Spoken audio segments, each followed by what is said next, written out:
Kuno care?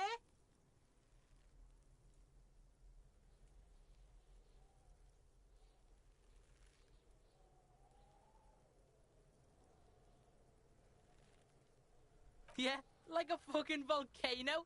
Yeah. Fucking pathetic. You're lucky you didn't die there.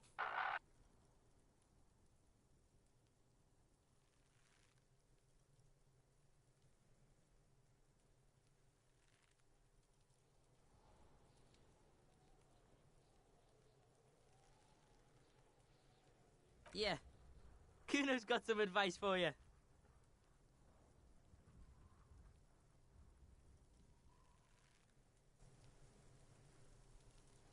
What are you? Like 80, right? Maybe you should stop embarrassing yourself in front of a fucking kid.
Perhaps you could compress this negative energy and turn it into some sort of a Kuno-fied non-vomiter.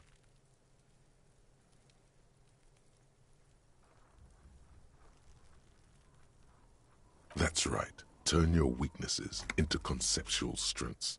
Try it again now.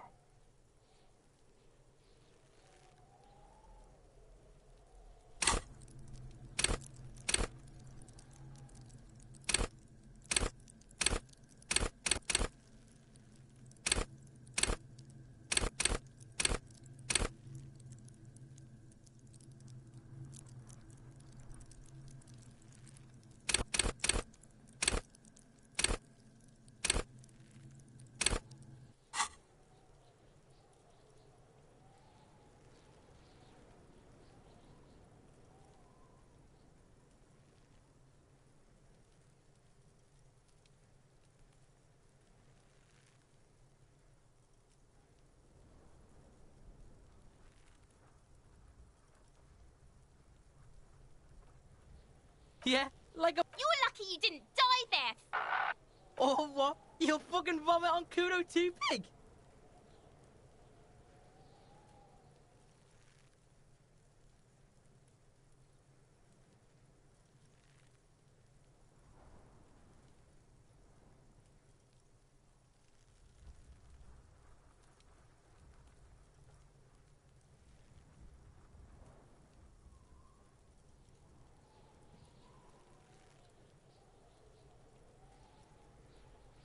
Kuno doesn't...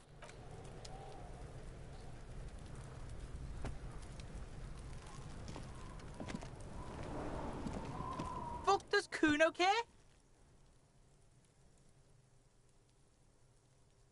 The fuck about it?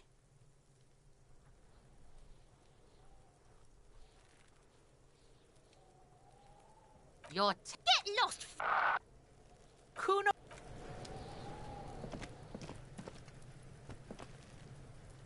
This trash container is locked.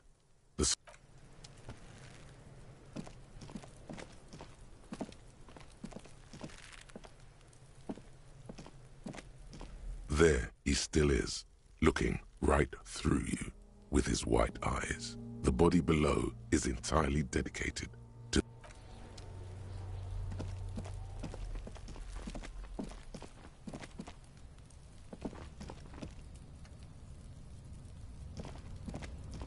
an inconspicuous pile of the roofing material, eternite.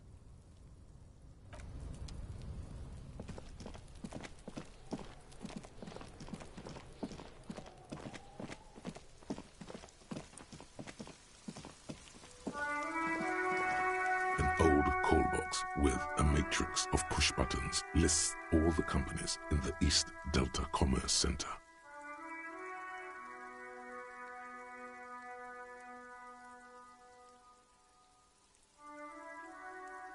An off-key melody starts playing after you ring the doorbell. Then a woman picks up the receiver.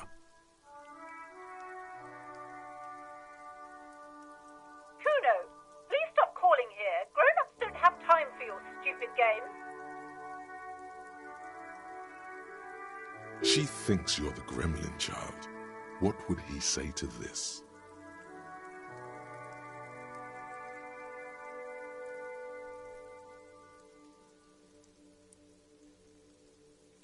Pardon?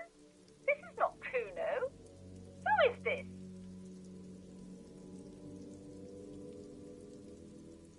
Please just stop calling here. I don't have time to deal with this. A single beep indicates that the line has gone. You hear the same waiting room music, but no one picks up the receiver anymore.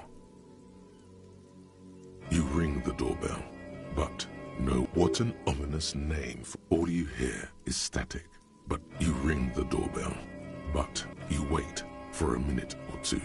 Looks like someone has melted half the... You hear static from the intercom speaker. It sounds as if someone has picked up. You can almost hear them breathe. Yes, hello. This is Tricentennial Electric.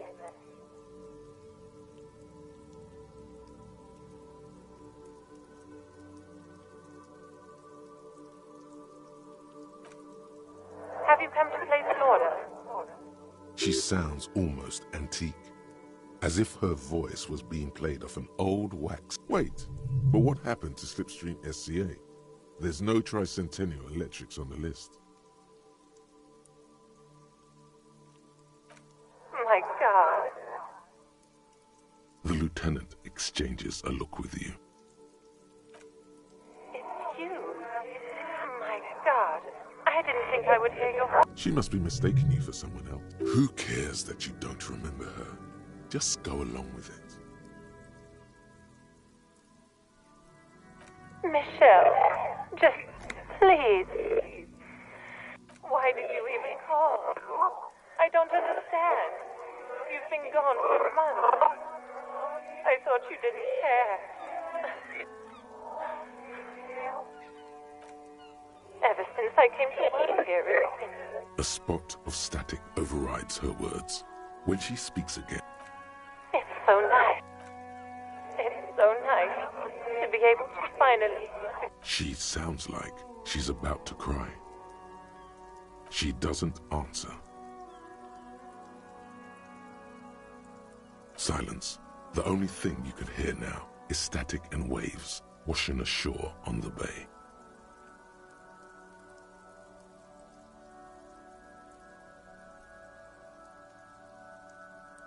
Another seagull passes by. It's getting cold standing here, staring at the silent call. It must have been some kind of faulty wiring. We should maybe stop playing with this door. You press the number sign on the keypad that terminates the call.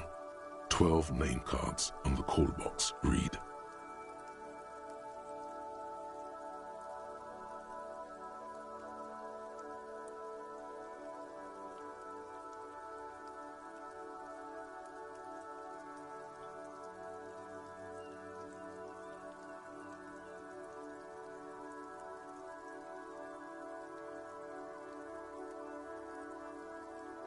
Silence.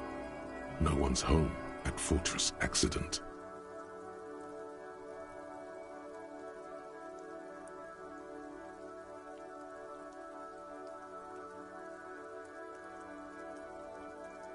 Silence. No one answers the doorbell.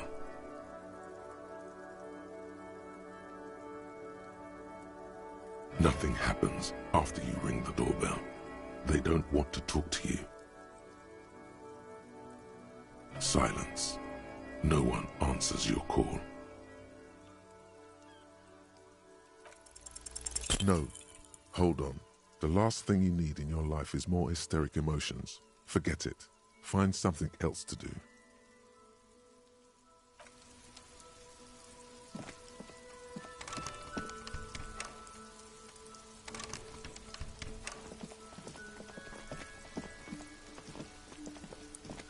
This post-Lavantorie mail collection box has been heavily vandalized with graffito. A closer inspection reveals 2 bullet holes in the front. A faint sticker on the side reads, RCM Emergencies Desk number 8102, with a slogan, Mankind, be vigilant.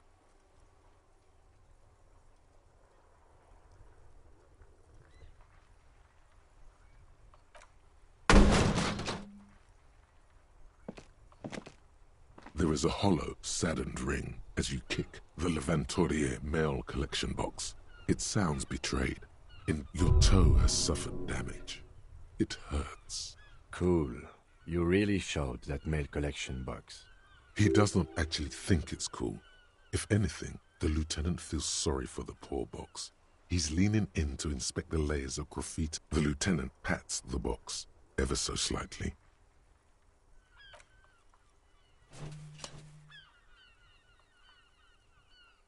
The mail collection box has no faith in your psychopathic manipulations.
This coin-operated viewer is facing southwest.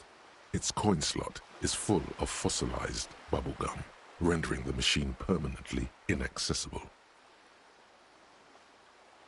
Probably some kids. A simple but clever solution to ruining a coin-operated viewer. It took ingenuity. The metal feels cold and wet under your palm. It looks unhygienic. A thick layer of graffito covers the lenses. You spell out the word Onuk written on the other side, with N and C scribbled backwards. That's Kuno on the lens. Under the graffito, a sea of blues and greys appear. Behind the water lies a coast studded with concrete and reeds. On it, a church on stilts. Lanky, weather-worn wooden planks, an X-shaped cross topping its tower. You know this to be the star of Pericanasis, or the Cairo, the central symbol of the Pericanassian church, a star, a great moral height to be strived towards.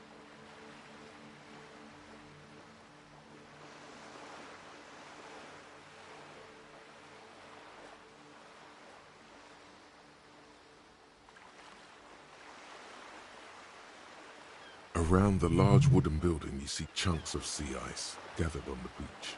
and a small tent set up on the ice.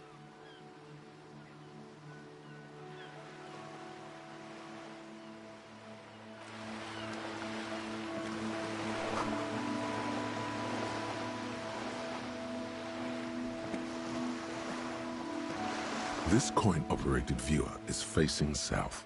The instruction manual says to insert 25 centimes and pull the handle while looking inside. Then use the focus knob to zoom in. Why place a tourist attraction in the middle of such poverty?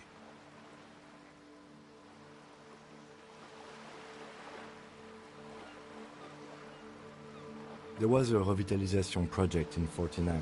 A design studio tried restoring Martinez to its pre-war glory. It didn't stick.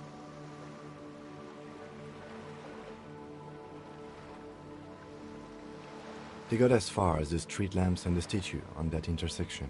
Then something went sour. I suspect that something was Everard Clare, the union leader. He muscled them out. It's how it usually goes around here.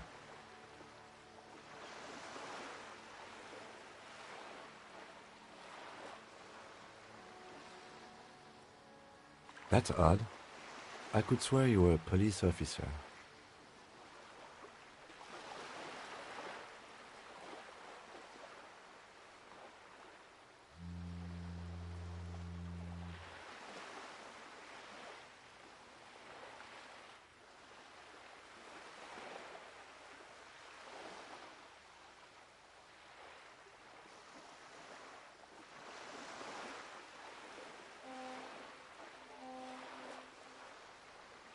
Your money disappears into the coin slot.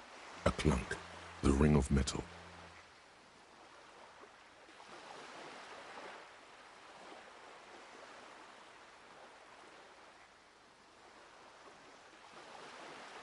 The curtains on the display open. You lean in to catch the view. It's blurry, different blues and greens. In the middle of the shimmer stands a drab grey. The lenses shift. The ghost sharpens into an islet in the bay. In the ruins, a man-made structure is visible, a half-sunken sea fort. Its concrete almost reconquered by nature. It looks as if it was abandoned quite some time ago. Nothing but a rotten tooth remains of the anti-aircraft tower. A lonely birch tree grows out of it. Really? I don't have the eyesight to make it out.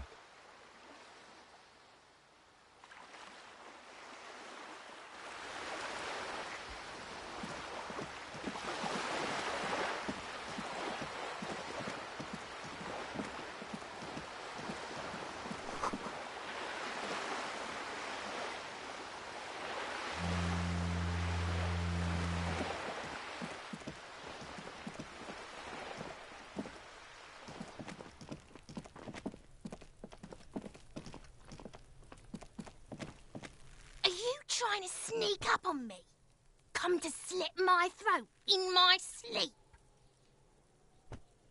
Apparently, she doesn't like people standing behind her back. Logic error. She is not sleeping right now. Pig's come to take me out, trying to snuff me out.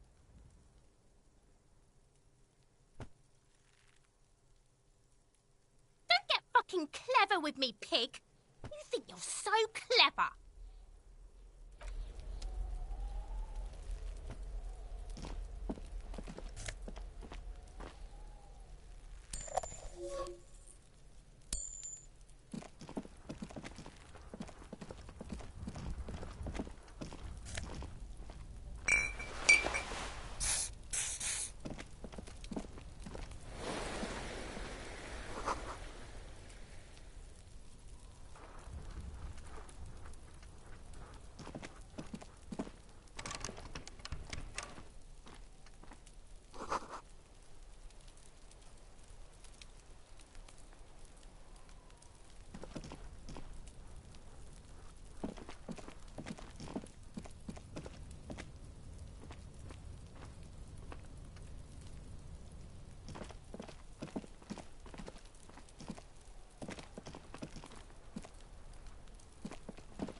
So much for a quiet smoke.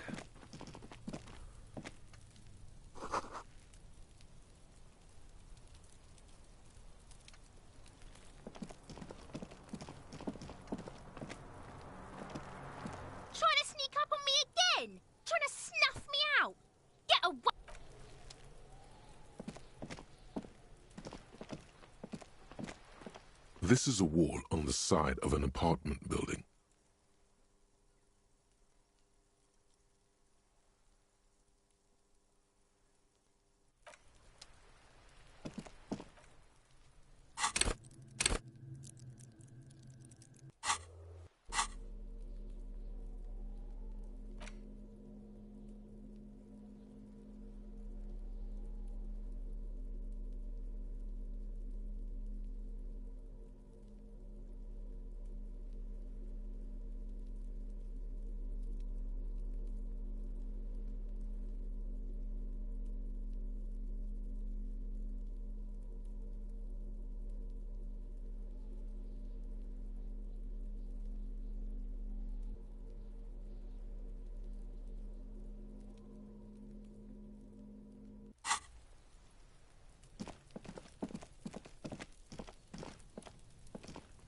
There must be another way into the building.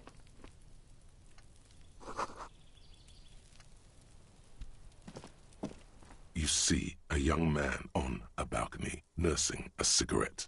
His eyes have been following. Not looking for any trouble, officer.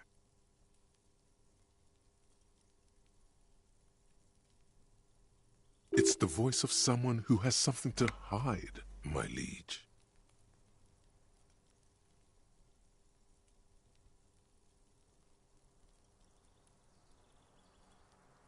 I don't want to be seen talking to the gendarmerie, if that's okay.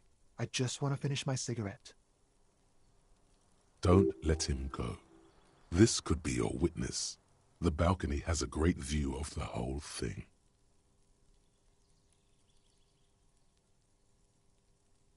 Is it really that important?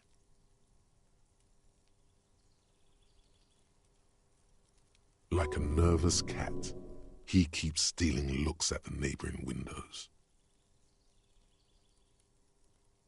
All right, but make it quick. Once I finish this cigarette, I have to run.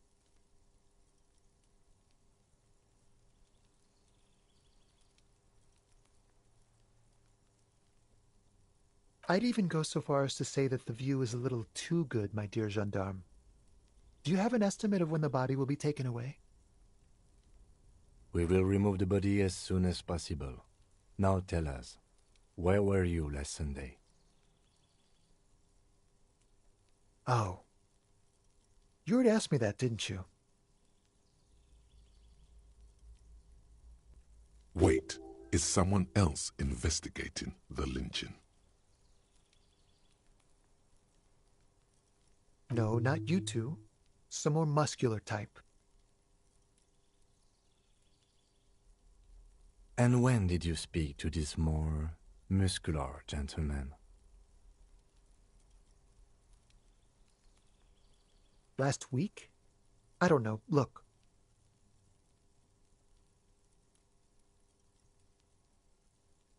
He's an actor declaiming a soliloquy. See how you hang on his every word?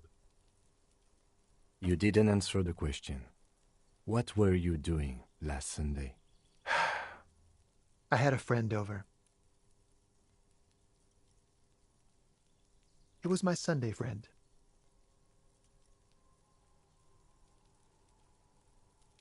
He doesn't reply, gesturing no with his cigarette. In the neighboring windows, you can see faint reflections of his silhouette, all from... My name? My name is Martin Martinez.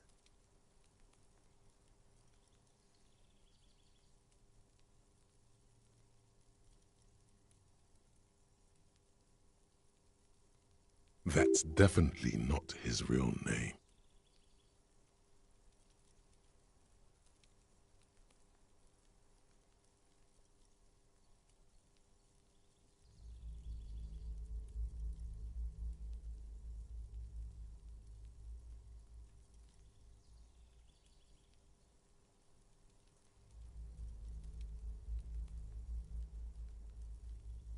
No, of course not.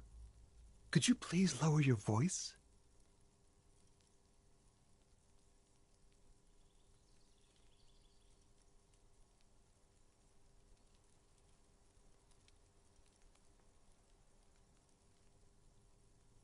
No.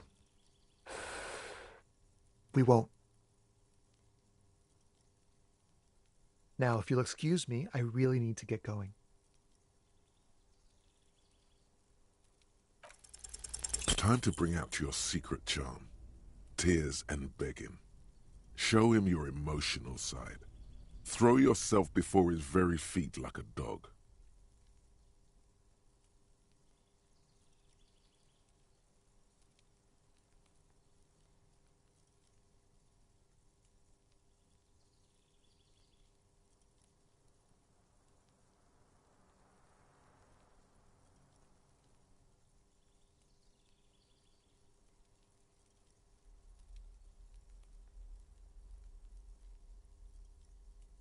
No, for God's sake, I don't want you to cry. Listen, I really have to go. Good luck with the investigation.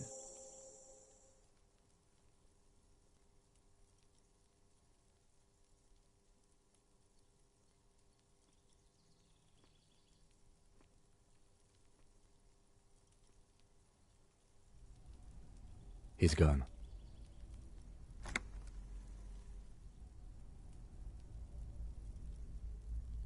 No point in running. Tenements like these often have multiple exits. If he doesn't want to talk to us, then he'll know how to hide himself.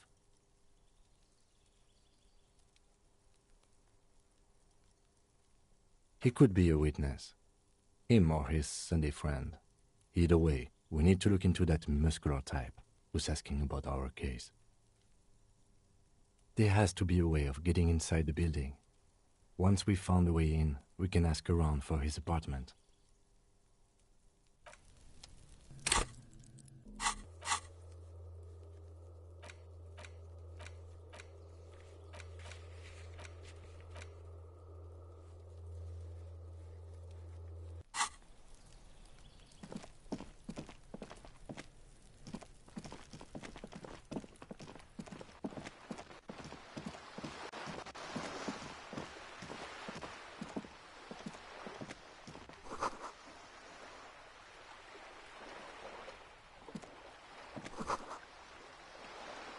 Hey, up here, Piggo.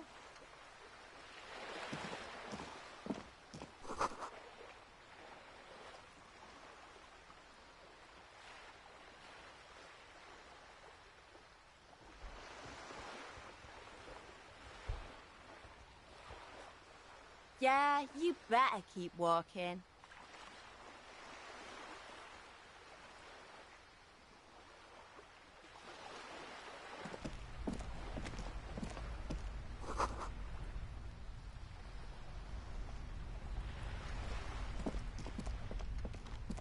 Look at me when I'm talking The to you. streets will flow red once more. A great torrent rushing down Rue de Esperance. You wait and see.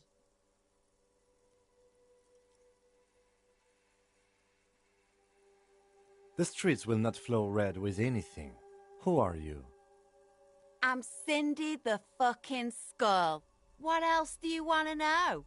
Date of birth, blood type, the last time I was tested for Hep C.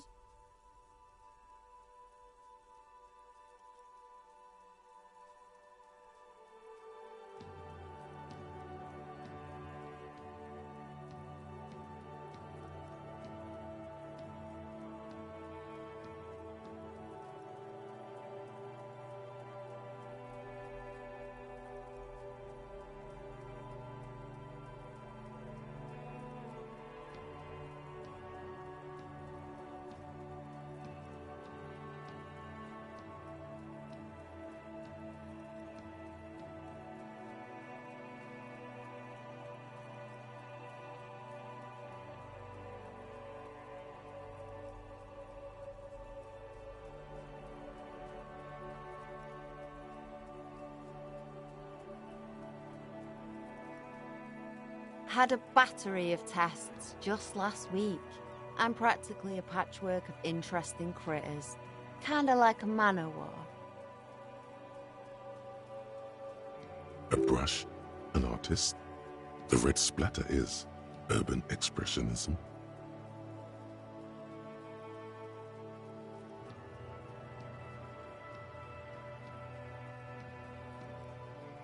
lieutenant furrows his brow at another one of your eccentricisms.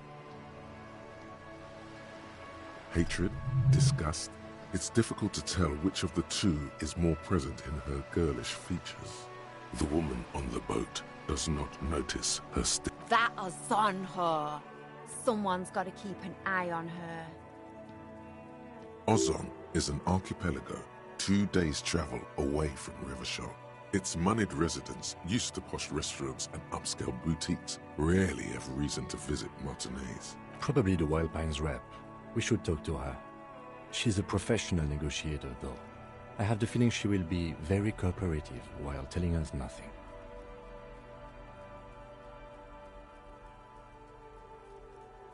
You should take the lead.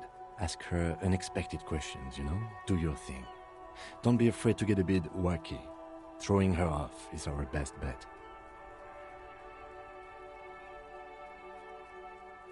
Good idea, piggies. Run along now. Fuck her shit up good. Impound that boat while you're at it. I'd like to watch her swim back to Ozon. Can't you tell?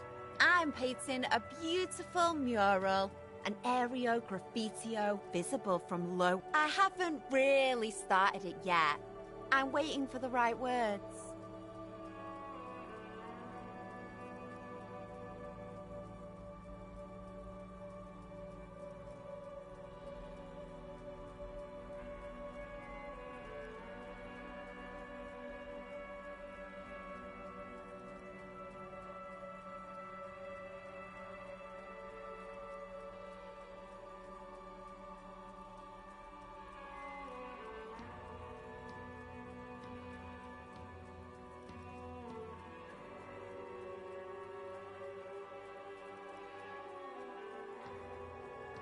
Have you ever tried your hand at graffitio? When faced with a blank wall, most people write unimaginative stuff, like pigs go home and Mono is here. We rarely see pigs round here, though. Just union cards. And my name's not Mona, so... This place is severely lacking in havoc. Not even the occasional trash can fire to break up the tedium. I thought I'd mix it up, you know. Summon the force, yeah?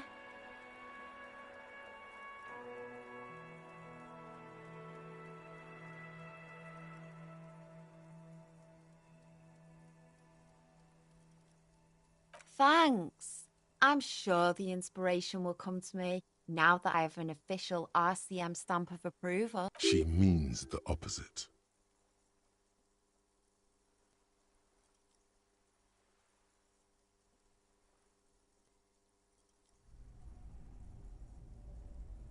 I ain't no snitch, pigstein. Go forth and forage in someone else's shit. No shortage of... Actually, there is a shortage of people who talk to us in a normal, calm, informative manner. We weren't put on this earth to make your life pleasant, fucko. Watch your back, ungulate. You've got eyes on you.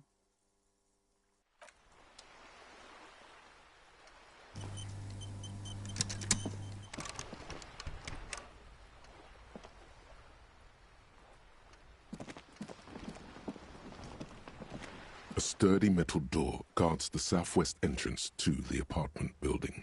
It's locked. This could be a way into the apartment building the smoking man vanished into. The door rattles against your knuckles, but there's no response. The door rattles again, but this time you hear an elderly woman's voice calling out from inside. Stop banging on the door. I'm not letting any more strangers inside.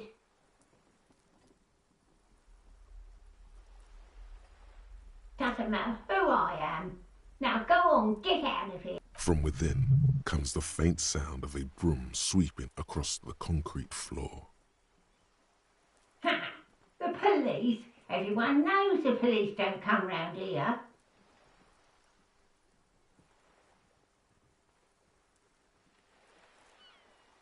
No, I already told you. I won't be responsible for any more stress. Go check the backyard door.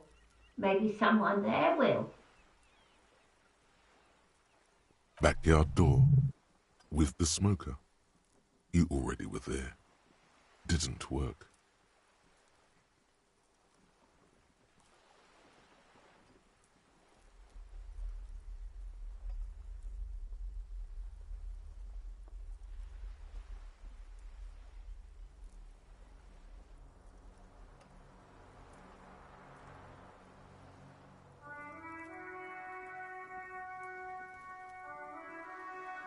Good.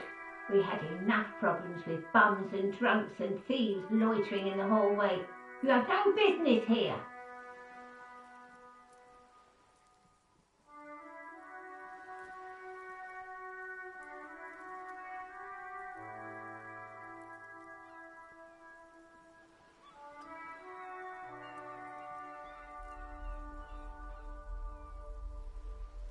Madame, I assure you, we are real police officers. There is no reply. Just faint, sweeping sounds inside.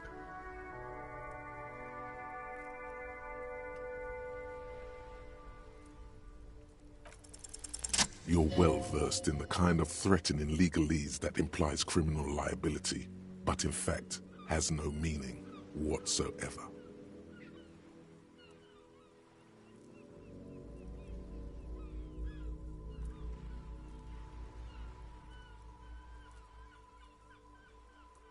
I know my rights, and don't you marm me, boy. But the sweeping on the other side has stopped. Miss, would it help if we offer to show you our badges? Ah, it's like a carrot to the stick, sort of. Hold your horses.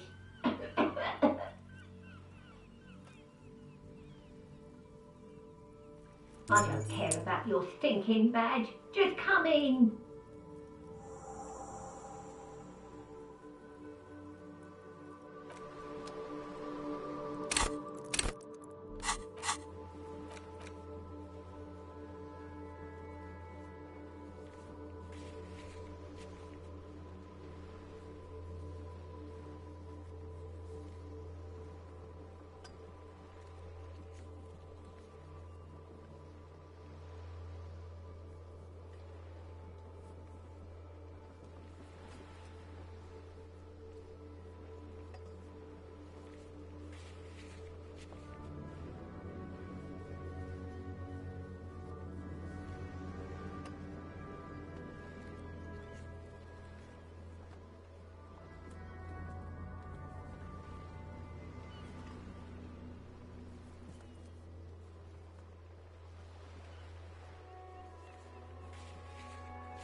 What happened here?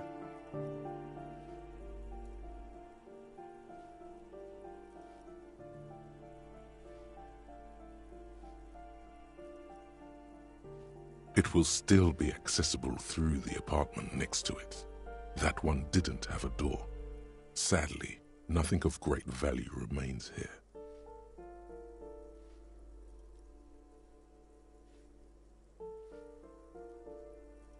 Indeed.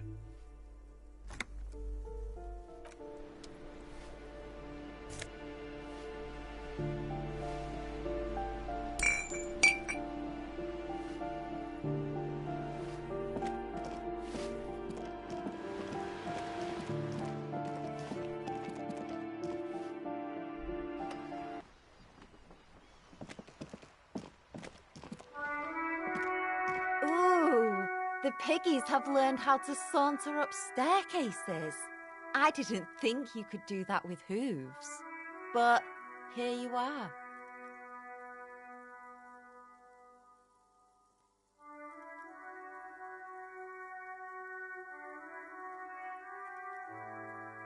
Yeah, I can see that. Cool mutations. That smell coming from her paint bucket. It's not paint. It's heavy, red-dyed heavy fuel oil is only used in government vehicles, or at least that's the idea.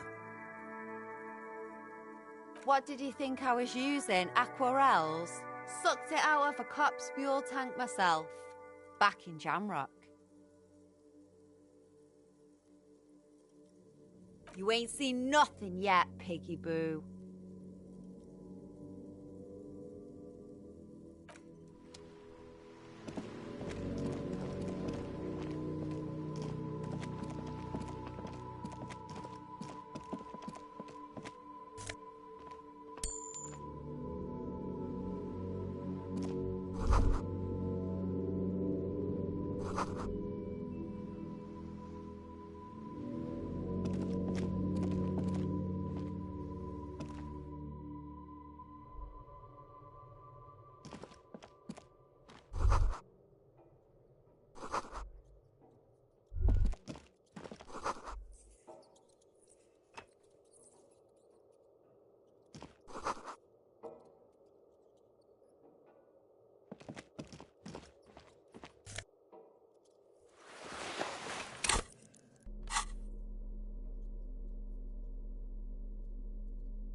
Give me a moment.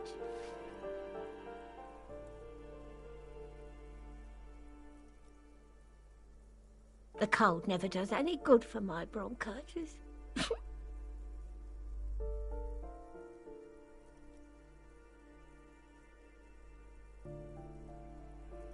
I'm fine. Fine. Don't you worry about me. Now, what do you want from me, policeman? She's the cleaning lady. She knows the floor plan and the residence.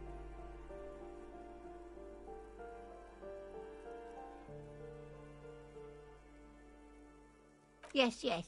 I know who you mean. The scrawny boy who's always smoking like the devil, right? Somewhere in the building, a child starts crying. You hear a radio tuned to a talk show. What's he in trouble for?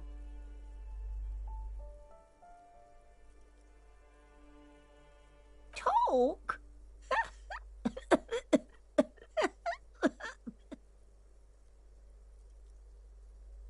What was so funny about that? He lives upstairs in room 28. Go to the balcony. It's one of those doors there. He's usually home in the evening. Thank you. We should go check out his apartment on the balcony. See if he's home. I'm no one. Just an old woman who cleans these hallways. If you can call it living.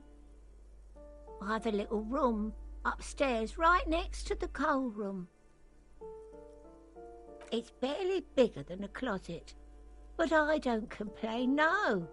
I have my bed and my aching bones to keep me company, and that's... She hasn't spoken to anyone for a while. Even her sentences feel rusty. Ask away, policeman. The hell am I supposed to know? Another nut job, I assume.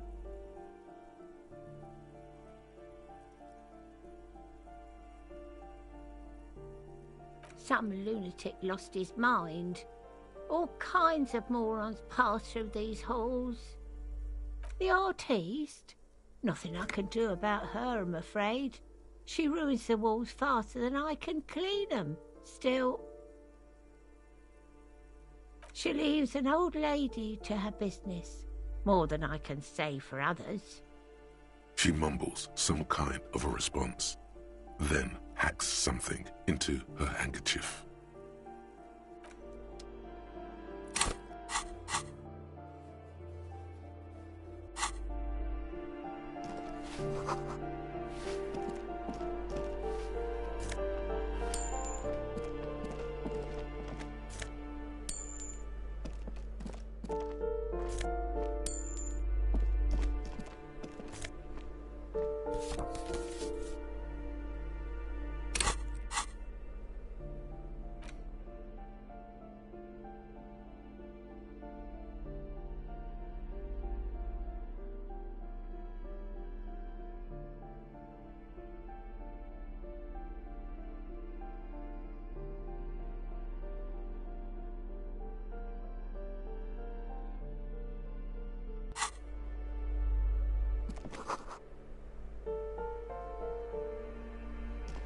You hear someone walking around inside, rearranging the furniture. The number on the panel says 10. The walking stops abruptly, but no one comes to the door. A poor communard from the looks of it. The room is barely bigger than a closet. Do I have to open the door?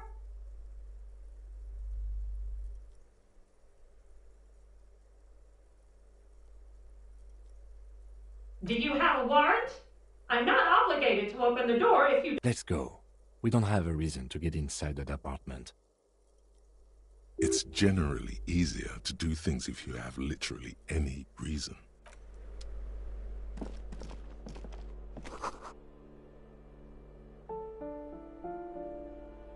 This door has been closed with a padlock. A chalk-drawn number on the board says, number 11. It's a solid lump of metal, but the shackle is deeply corroded. A solid pair of chain cutters would make short work of it. No reply. No reply. No reply.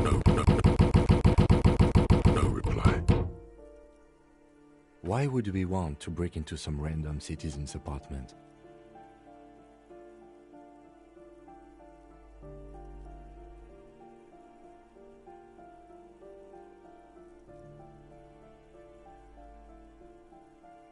The lieutenant looks at you for a long moment, then blinks once, but he knows it wouldn't make much of a difference. I suppose if one were committed to it, there's a pair of chain cutters in the kinema.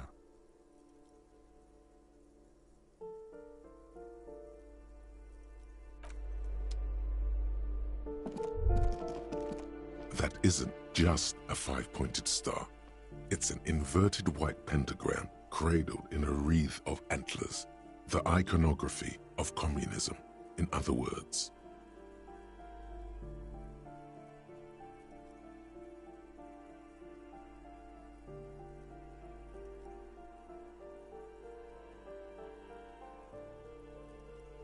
The star and antlers was developed in the 6th decade of the last century and quickly adopted by Mazov and the communards during the revolution.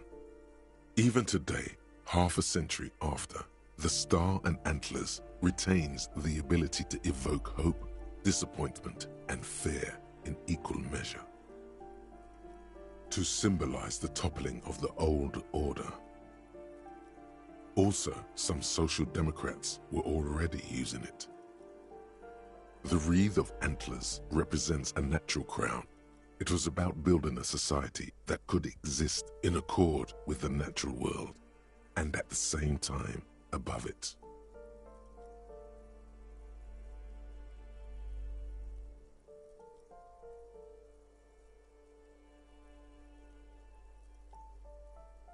Because white is the color of peace. Nothing at all yet. Right now, it's just meaningless shapes on a wall.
This door is made of metal and appears to be reinforced.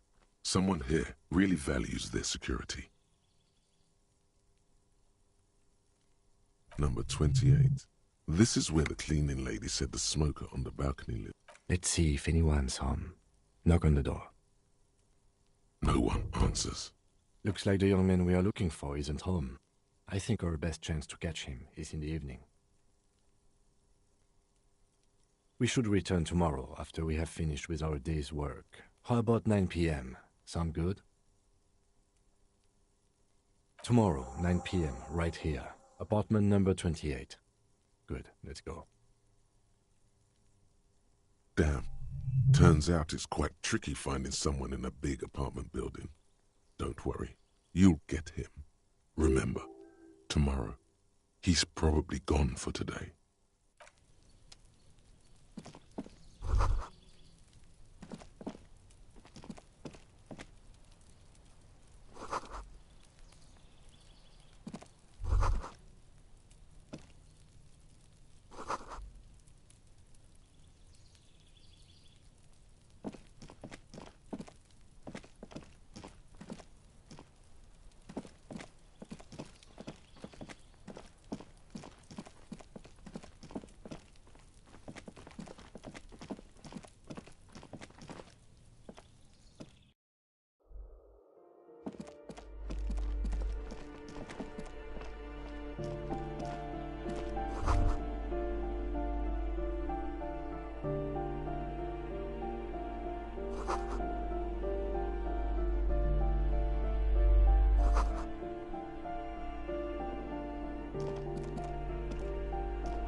A striking woman leans against the cabin top of her sailing boat, smiling as you approach. Her green raincoat glistens with droplets. A silk scarf is tied around her throat. Good morning, officers. I'm Joyce. Joyce L. Messier. I represent the board of Wild Pines, the owners of the harbour. You gentlemen must be from the RCM.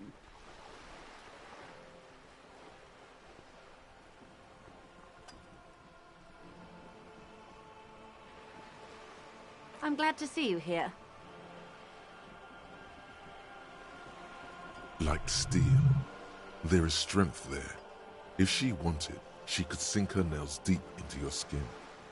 I was dispatched to handle a strike, not a lynching. Anything I can do to assist the RCM in this matter, I will, gladly. That is good to hear, madame. My colleague will take the lead on this interview. I should let you know that he is recovering from an unusual medical episode. Very unusual. But I can assure you of his ultimate competency. There's a trace of irony in his voice. Mischief, even. This is a tactic. It happens quicker than a shooting star. But did the lieutenant just wink at you?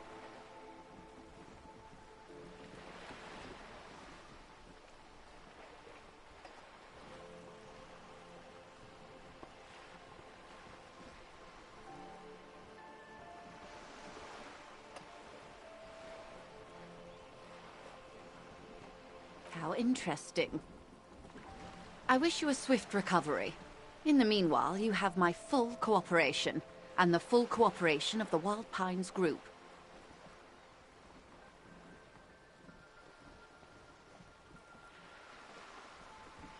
Quite a few things, I'm afraid.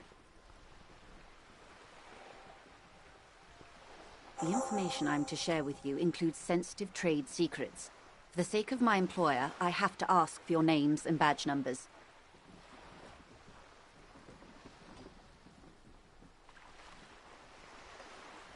Of course, ma'am.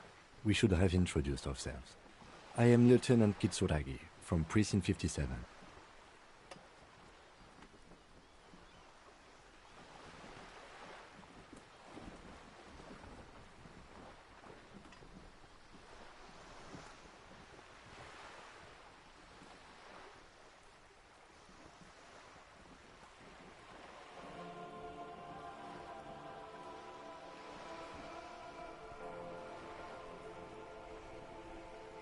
And this is my colleague from Precinct 41.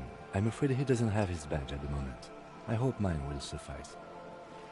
How curious. Why is that, Detective?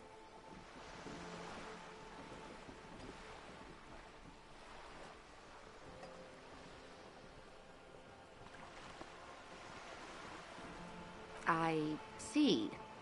So, are you saying you lost your badge during the course of this episode?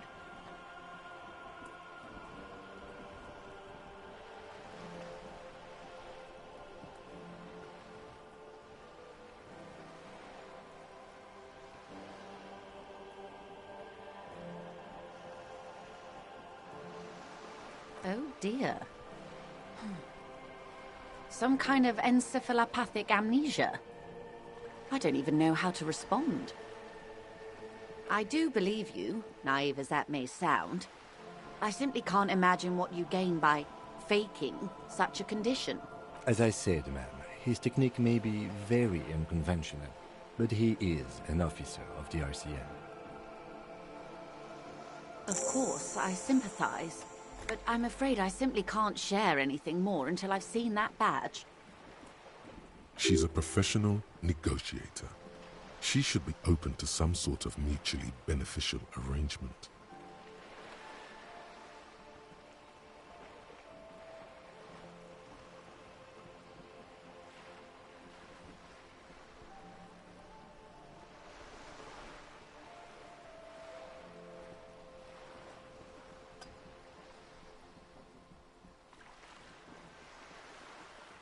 Of course. But before we do, officers, let me be perfectly clear. The situation is extremely volatile. The sooner we can speak about this lynching business, the better for all of us. Why, yes I am.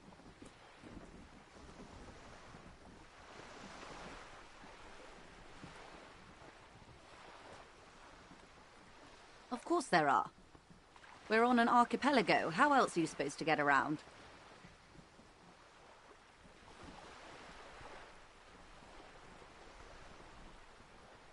Yes, we are. We are on Le Caillou. Technically, the neighboring Ozone and Fas a la Mer island groups are archipelagos, while La Caillou by contrast, is a single fertile landmass, the fourth largest island in the world. It is not an archipelago.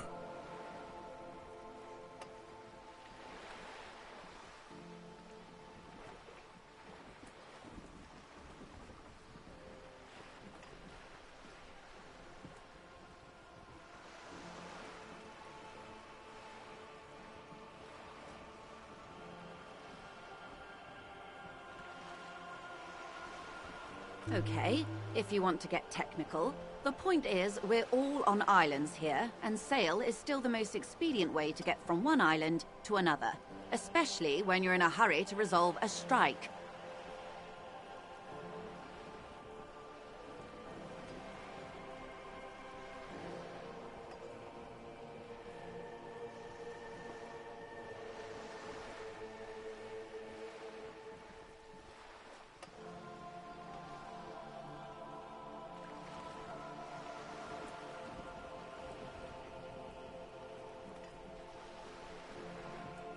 I haven't seen anyone else drive a souped-up Capri Kenema motor carriage either. Actually, that motor carriage has been specially issued to serve as a patrol and pursuit vehicle.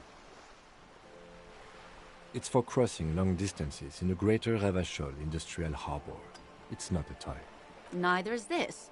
A toy, I mean. It's a machine for crossing long distances in the Bay of Revachol, between the city and the islands.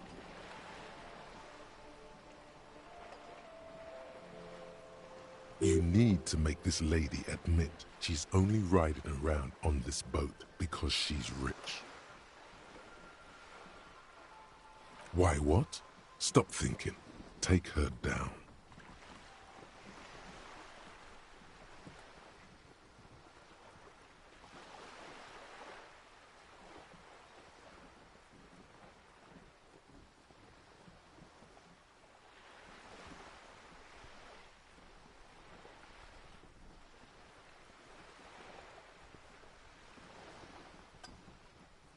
Have it your way.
The boat? No. It is called Cor de Leyte 19 because that's the type of sloop it is.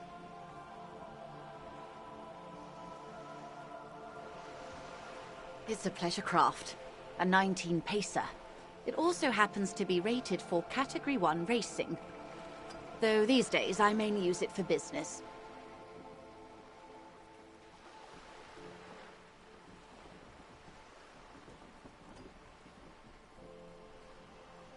My sloop? I like it a lot. It's the eel's hips, baby.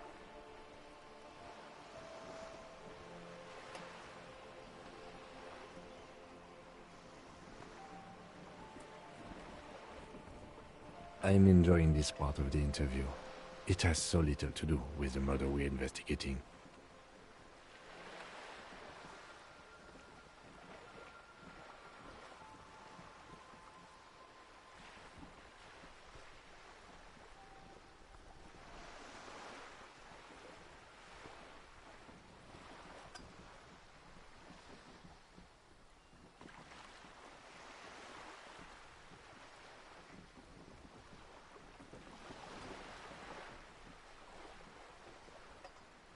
Officer, I assure you I'm a highly qualified pleasure craft operator. The crowns of her teeth are porcelain, white as the boat's hull as she smiles.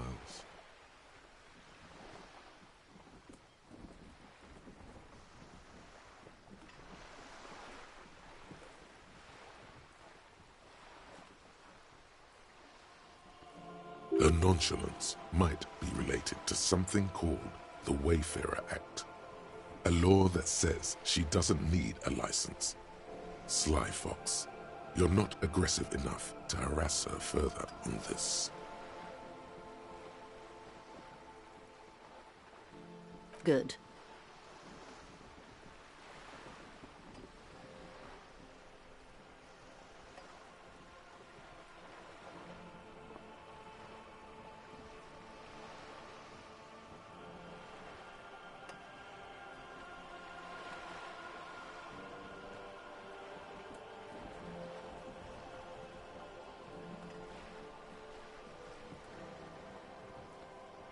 Of course, Detective.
An old monument stands in the middle of the traffic island, pointing toward the sea. It looks as if it's been reassembled piece by piece, secured and mounted in the air. A silver plaque on the statue's pedestal reads, "I am Philip III, the Squanderer, the greatest of the Philippian kings of Revachol, son of Philip II, the opulent." As you look up, you notice something about the statue. There are some odd indentations on the king's chestpiece. What did he do? You have no idea what you did a week ago. How would you know what this guy did many centuries ago?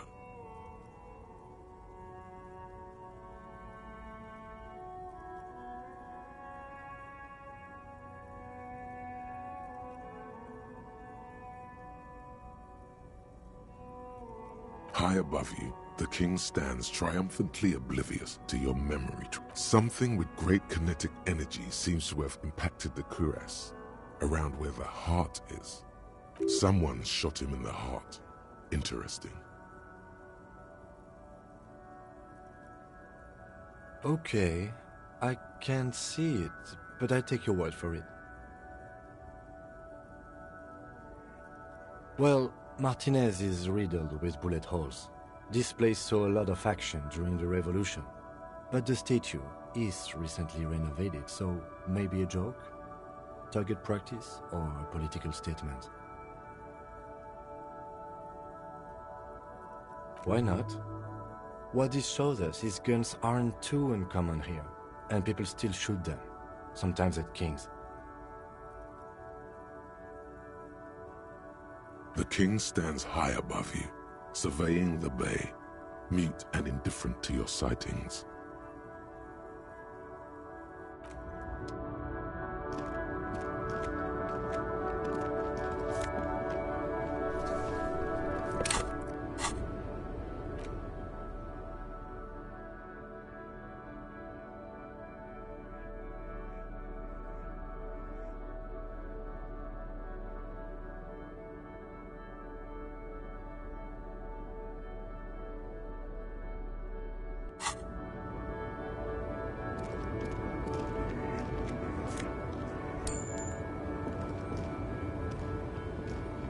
The small, wrinkled woman does not greet you.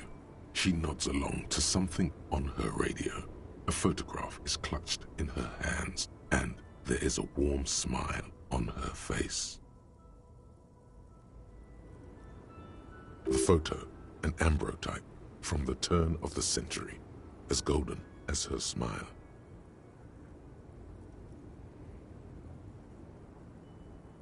No response. Wherever this woman is, your words fail to reach her. Wait. She's just a distracted old woman. Better to leave her alone.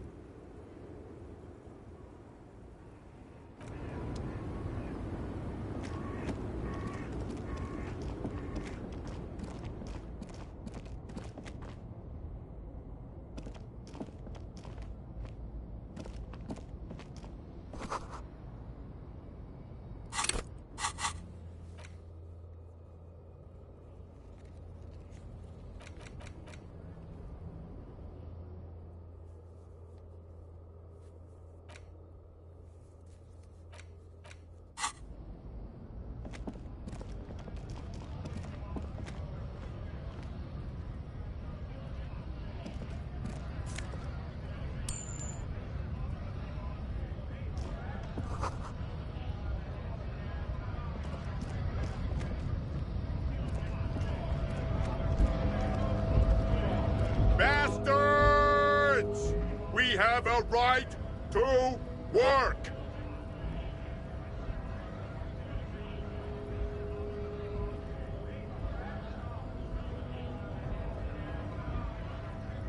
Hold up and stay frosty, everyone. Cops are here. You here to fuck with us? Beat the honest worker down. We're here to fight for a cause. Stripes usually have problems with people who have causes. Good. We're fighting for a cause here. Right to work! Right to work! Besides, we're not that different. It helps if people see us talking, cops and strikebreakers together. Shows authorities are on our side. Builds confidence.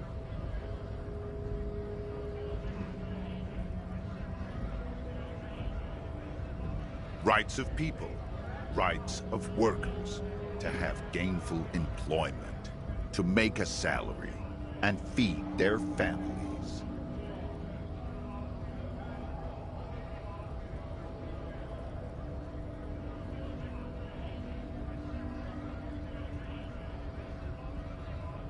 His manner of speaking is wooden, the tone of voice bland and uninspired, almost as if compiling replies from a set of learned phrases. Might be time. Don't let the fat bastards tread on you. Cops tend to side with the higher-ups, but you're essentially still workers. I don't trust cops, but I can see you understand the right to work! Right to work! Maybe you should ask them the questions, like why we're not allowed to make a living here. Shame on you! We have families to feed, you piece of shit. So do we, Scott.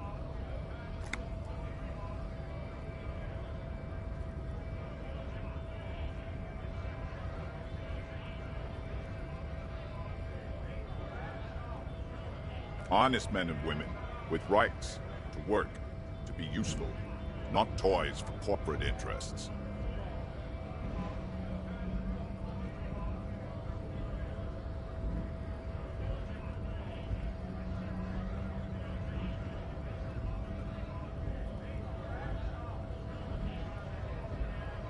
We came here to help the harbor run smoothly in time of crisis. If union fucks don't want work, they ought to let in those who do want work. I have a question. Why do all these men follow your leadership?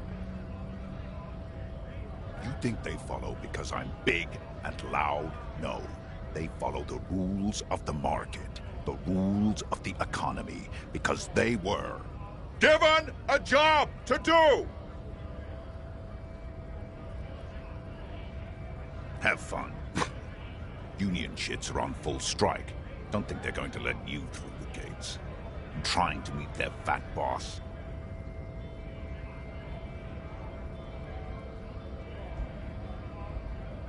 I know nothing about a murder. Wouldn't put it past these harbor bugs. They'd do anything to stay alive. Right to work! It's shameful. Cops doing nothing. You should bring backup, open up the gates for us. Blockading gainful employment for workers is a crime.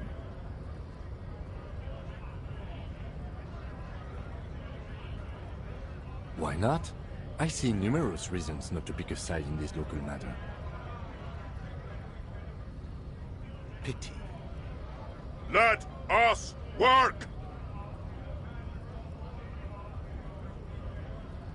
When a bunch of ungrateful, lazy cockroaches can't get their act together, decide to block honest work for other people.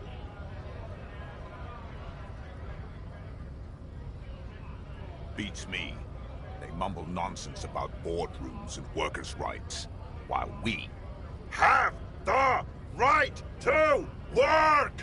There's something odd in the way he carries himself. His set of clothing looks vaguely mismatched. The different pieces of the attire seem ill-fitting. His shirt is far too small and an unpleasantly tight fit, while the overalls, held up by a belt, seem to fit a man with much more corpulence. He ignores your question, choosing instead to turn to the emaciated workers, raising both fists in the air. The clothes are obviously not his. Silence is the answer. There's something off here, but he won't say what. You've been talking to him for quite a while now. Something is off with this guy. Ask him where he's from. What's it to you?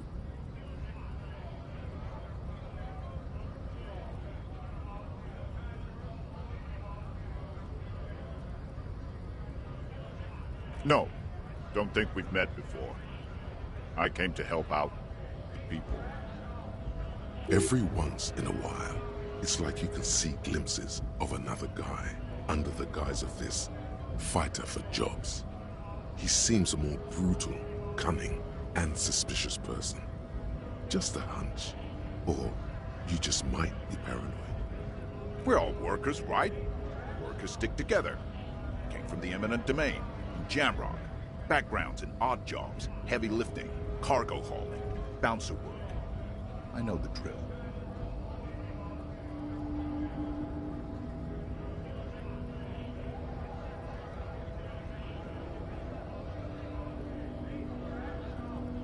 Worked at Territorial. Ring a bell?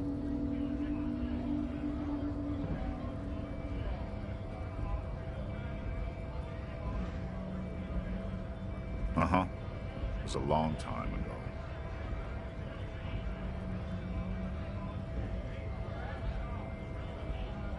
We were promised work. We'd be in there. working if the bastards hadn't shut the gates. Main gate's locked. Would take heavy ordnance to bust it open. Could try to get in through the secretary's office. Door's locked. The guard's blocking the way to the access panel. And I don't mean the scrawny mess punk either.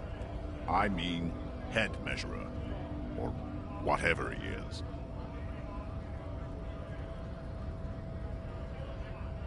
Huge Seminese guy standing up there on the overhead passage. Won't let anyone by. The access panel is right behind him.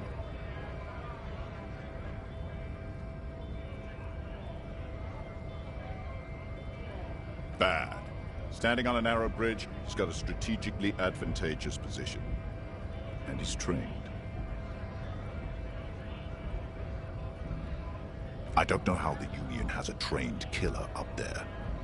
But that one's no joke. And my men are tired and hungry. They're workers, not fighters. Like civilized folk, you mean? These native fucks don't understand civilized. It would be better for the neighborhood if you went home, at least for now, if you can't get in anyway. No! They will give up eventually. Or get drunk. Leave the button unguarded. Then we charge.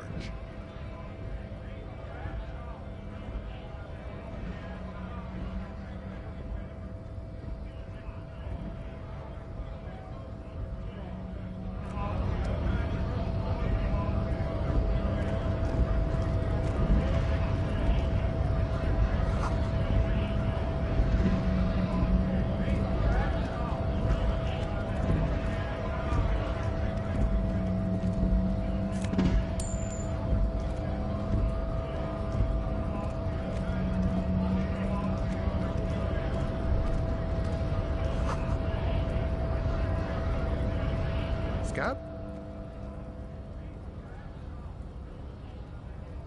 You're hazy on the notion of a scab. Smells like politics, though.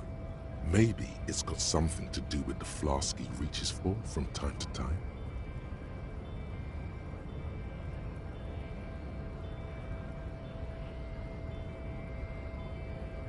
I was just messing with you. No one's ever seen a cop scab.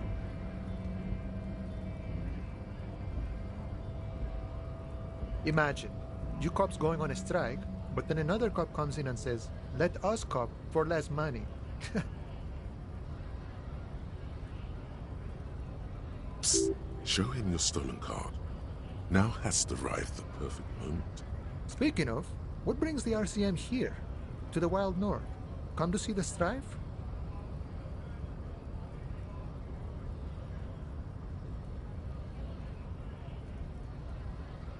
Murder, huh? That sounds like a lot of hard work. You'd never see me investigating a murder.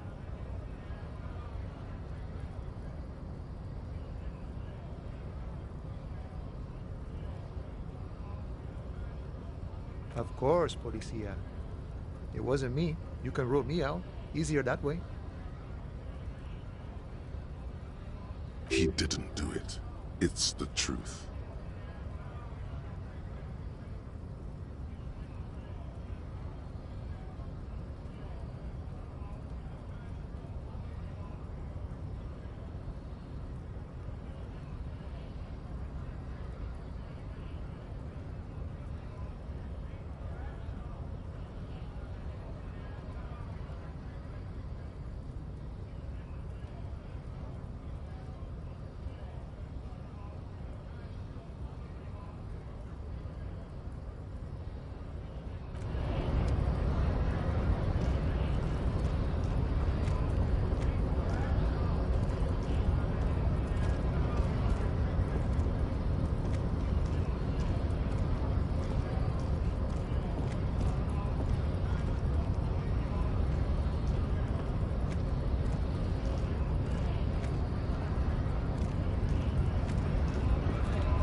Welcome to Revachol.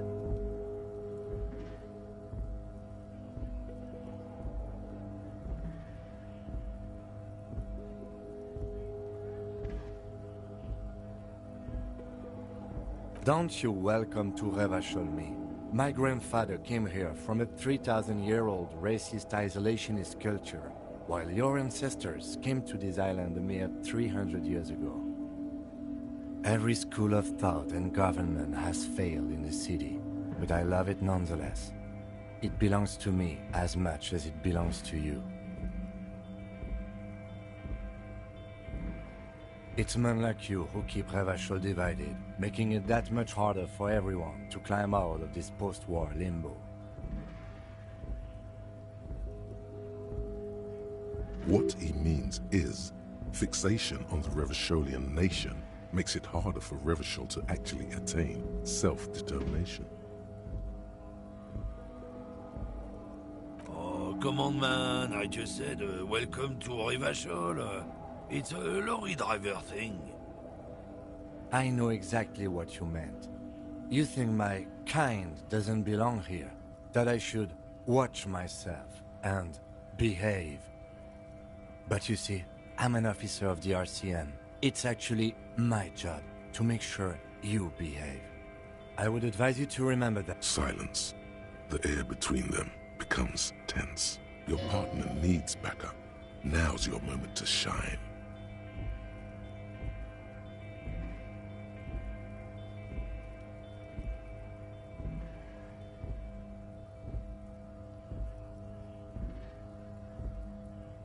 You two make a cute couple. You know that? The lieutenant exhales and resumes his regular calmness.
Whatever you say, officers. He smells of heavy motor oils, and his breath of high tar content cigarettes, probably Astra Whites. Oh, not much anymore. I'm here to pick up some cargo, but the dock workers are on strike, so it's a sit and wait on your ass situation.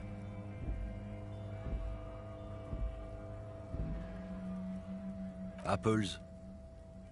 Apples is exactly the kind of thing you'd say if you had something to hide. Look, as detective, I come from a long line of lorrymen. We got ancient rights and privileges. Oh, I'm here to pick up a load of fucking apples, man.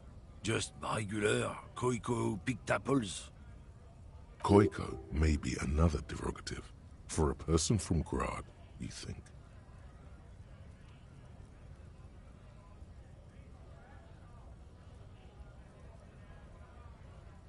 Yep, it's one of their main exports. They grow him down South Yekokata. A beautiful place. Got great scenic vistas. In fact, Yekokata is a desolate wasteland whose name literally translates to Zone of Ecological Catastrophe. It features no scenic vistas and supports virtually no plant or animal life.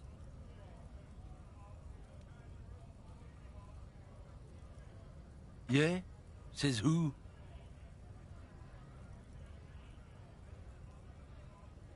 Then, I guess they grow apples somewhere else. You can never really tell with those koikos.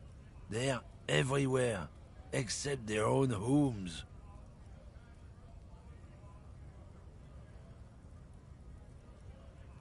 He means the people living in Grad. Yeah, you know, Gradniks, Gradvolk, those degenerates from Grad.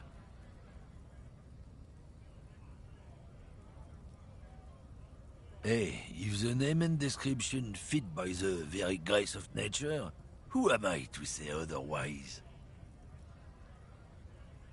Did you miss the part where I said they aren't here yet?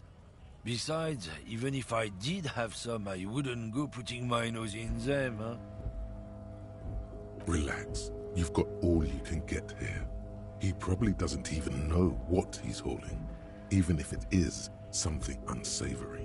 So he'd remain unaccountable.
Oh yeah, they're a big deal. My great-grandfather was a carter, had a royal license and everything. We've tried to hold on to our privileges. Someone with a cart? What did you think it was? That's how deep into history our thing reaches, before machines.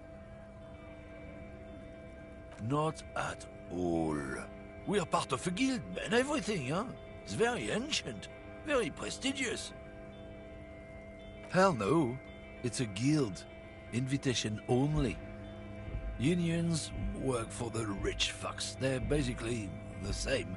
Been trying to fuck us out of our heritage in the name of profit, but you can't.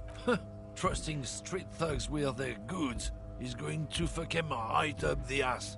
Mark my words. Generations of practice and no.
Real mature, man. What exactly were you trying to accomplish? You do understand you still owe me money, right?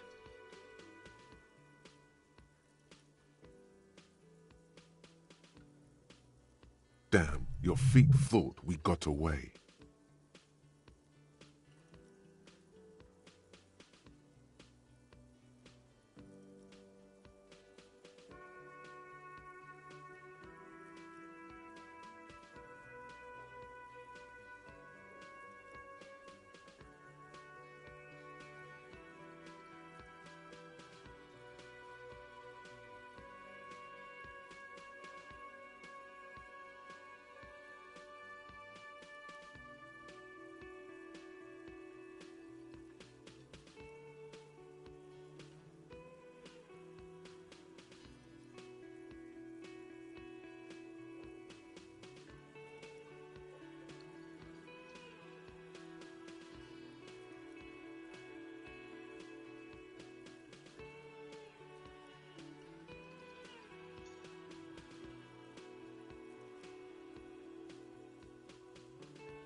You know what?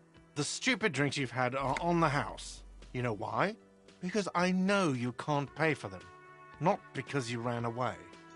Now, I still have to charge you for 3 nights and the broken window. That's 100 square.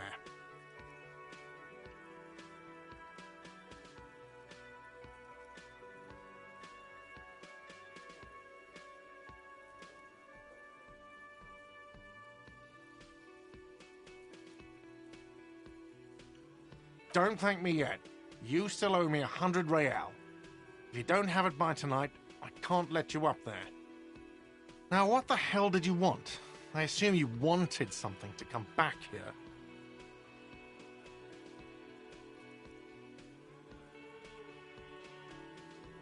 Mine? No, it belongs to the Whirling in Rags.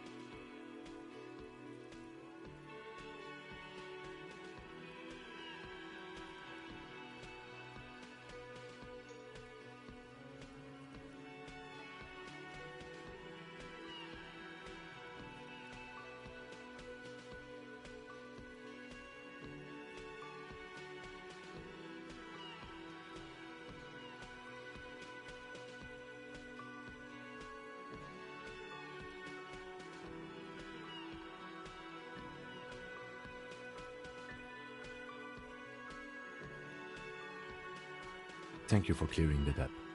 Why do you keep the container locked? Why? To keep the hobos and drunks out. That's why. And the neighbors too. They put their trash... I thought as much. And are you the only party with access to the trash container?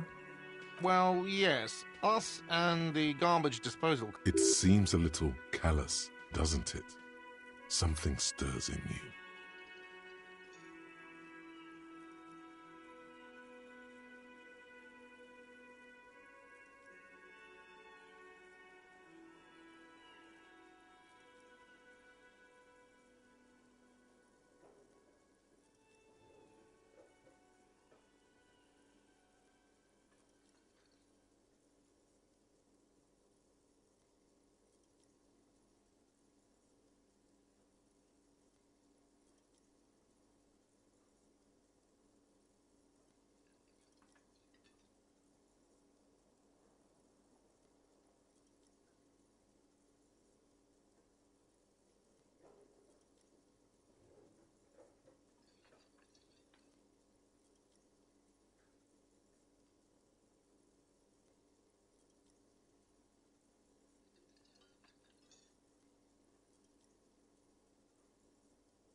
prod at him and find out.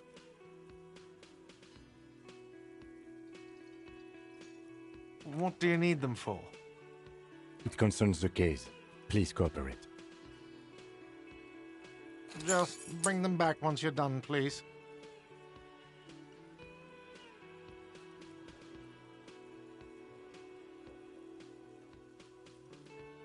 What thing?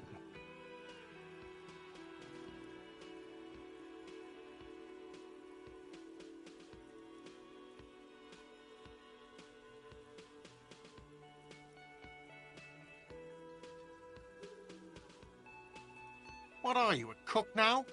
That's none of your business.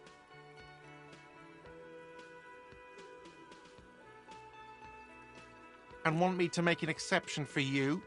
You're not even a hostel guest till you pay your outstanding bills. Fine, okay. The kitchen is closed until 1 p.m. because the cook is working. You can snoop around after that, if you must.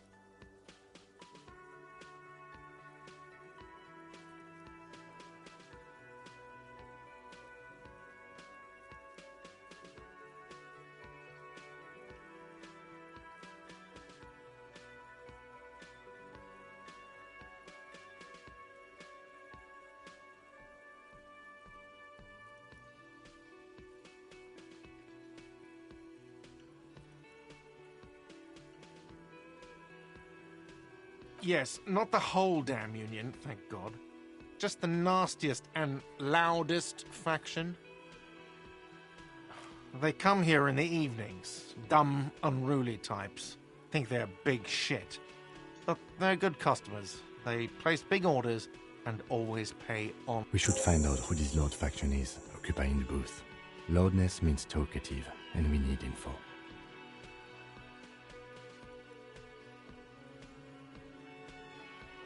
We don't. We have to wait. They'll show up sooner or later. Men get hungry, even striking men. If not today, then they'll be here tomorrow. There are these things called days. You sleep between them. He's saying they'll come after you've slept. Just making clear you got that.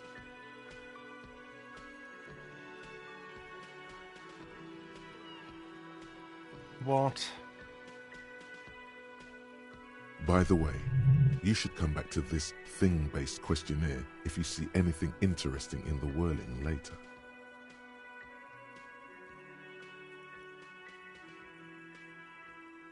Absolutely out of the question. Absolutely in the question. First we find a sad banger. Then we sing this place to shit. Your body is ready, sire.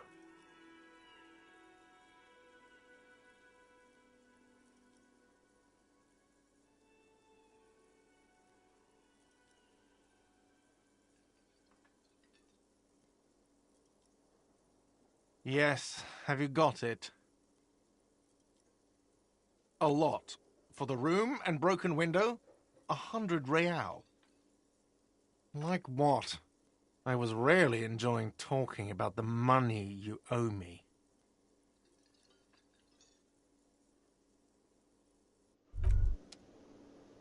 By the way, where is home? The address is coming up blank, and this place sure isn't it. But you've been at this hostel cafeteria for only 3 nights. Where were you before? You had to be somewhere.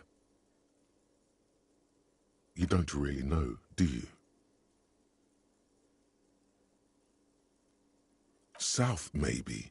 Doesn't sound like somewhere you can stay if you run out of money. You can try.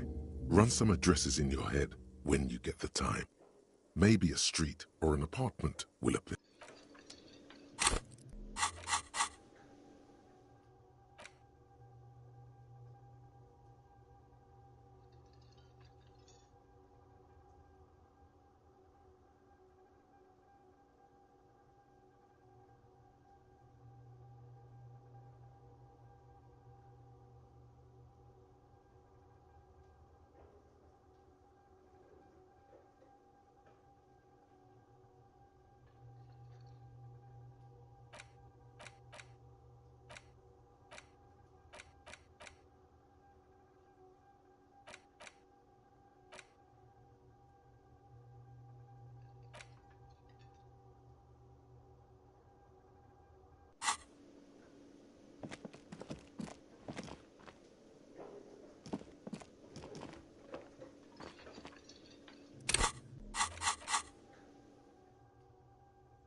thin man is smoking below an exhaust hood, occasionally sipping from his mug.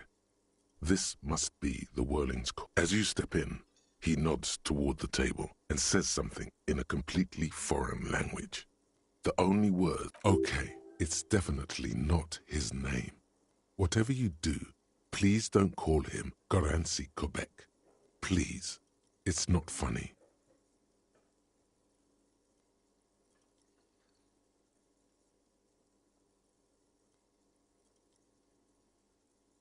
The man puts his cup down and replies something, his left hand drawing arcs in the air.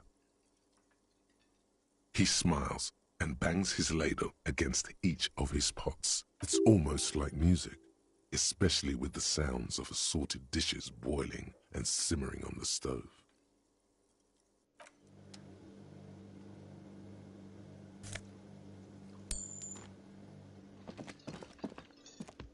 You see a heavy steel door with a prominent dimpled lock. It's painted blue.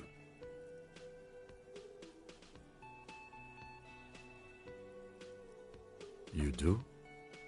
It's a door in the back of the kitchen. Why do you care where it leads? The winch. Outside. In the backyard. Remember? No?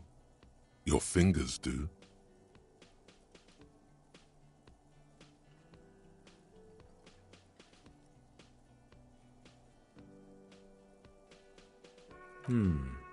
Well, if there was a winch, I suppose we could look into it. As a side investigation. It's hardly a side investigation.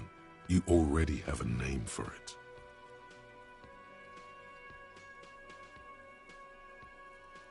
It's hardly worth a title. Anyway, Gart is the person to ask about this. The cafeteria manager.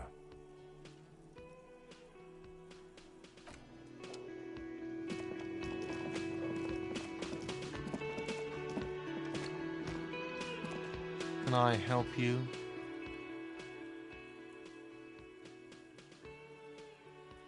Another thing. Great. I love those.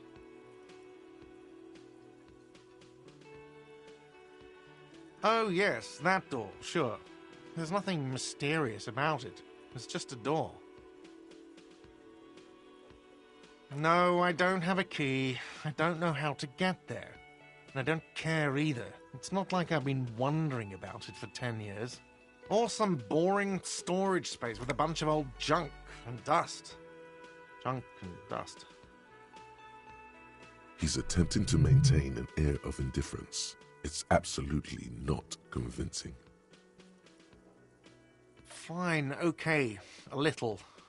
But my job doesn't leave me time for wondering about one locked door in one of the cafeterias I manage. So, I haven't opened it. I have cleaned the whole place 100 times over, though, after the animals. And I haven't found a key, so good luck with... Yes?